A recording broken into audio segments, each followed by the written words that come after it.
Summer's officially here, and the bikini sale at shackshop.us is happening right now. Get hot styles, bold prints, and perfect fits, all on sale for a limited time. Whether you're beach-bound or poolside, we've got the bikini that makes you feel confident, cute, and totally summer-ready. So don't wait. Head to shackshop.us and shop the sale before it ends.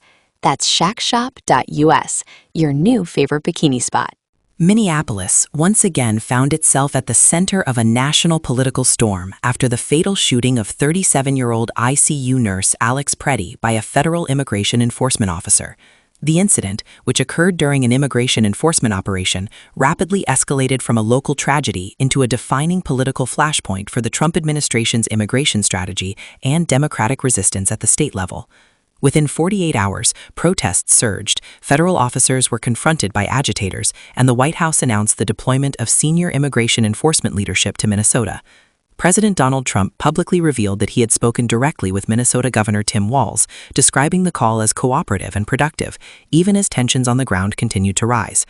At the heart of the controversy lies a set of unresolved questions. What exactly happened during the encounter that led to Pretti's death? Did federal agents act within the bounds of law and policy? And can cooperation between Washington and Minnesota survive amid deep mistrust and political polarization?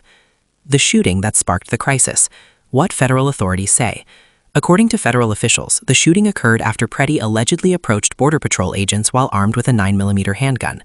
Law enforcement sources claim that Pretti resisted efforts to disarm him, creating a rapidly evolving and dangerous situation that ended in lethal force. Federal officials emphasize that agents are trained to respond decisively when confronted with a perceived lethal threat. From this perspective, the shooting was not the result of premeditation or recklessness, but rather a split-second decision made during a volatile encounter. What witnesses and critics dispute. Witness accounts and early video footage circulating online have raised doubts about the federal narrative. Some observers question whether Pretti posed an immediate threat, noting inconsistencies in the timeline and uncertainty over whether the firearm was brandished in a threatening manner. These conflicting accounts have fueled skepticism, particularly among critics who argue that federal immigration enforcement operations are increasingly aggressive and insufficiently transparent. Who was Alex Pretti? Alex Pretti was widely described as a dedicated intensive care nurse who worked long shifts caring for critically ill patients. Friends and colleagues portrayed him as community-minded and compassionate, an image that sharply contrasts with official descriptions of him as an armed suspect. This disparity between Pretti's professional identity and the federal account of his final moments have amplified public outrage and emotional response, particularly among healthcare workers and civil liberties advocates. Minneapolis reacts, protests, confrontations, and escalation. Within hours of the shooting, protests erupted across Minneapolis. Demonstrators gathered outside federal buildings, hotels housing law enforcement personnel, and downtown intersections. Some protests remained peaceful, while others devolved into confrontations involving barricades, property damage, and clashes with police. Federal officials privately expressed frustration that political rhetoric from state and city leaders had emboldened agitators, making enforcement operations more dangerous. Trump and Walz, a rare moment of direct engagement. Trump's account. President Trump announced on Truth Social that Governor Walz had called him directly, requesting cooperation. Trump described the call as very good, stating that both leaders appeared aligned in their desire to address criminal activity while restoring order. Trump said he informed Walz that border czar Tom Homan would be dispatched to Minnesota to oversee immigration operations and coordinate enforcement efforts. Walz's version. Walz's office confirmed the call but framed it differently. According to the governor's staff, Walz emphasized the need for impartial investigations into shootings involving federal agents and urged a reduction in the number of federal officers operating in Minnesota. The governor also reiterated that Minnesota's Department of Corrections complies with federal immigration detainers and does not obstruct lawful transfers of custody. Enter Tom Homan, federal authority on the ground.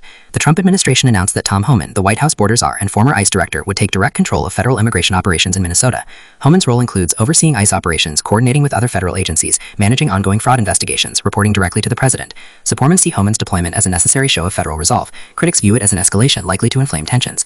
A pattern of controversy, the broader context. The Pretti shooting followed another fatal ICE-involved shooting earlier in January, intensifying scrutiny of federal immigration enforcement tactics. Democratic leaders and progressive activists argue these incidents reveal systemic problems within immigration enforcement. The Trump administration counters that officers are being unfairly vilified for doing their jobs amid rising hostility and misinformation. The legal standard, use of force explained. Under federal law, law enforcement officers may use deadly force if they reasonably believe there is an immediate threat of death or serious bodily harm.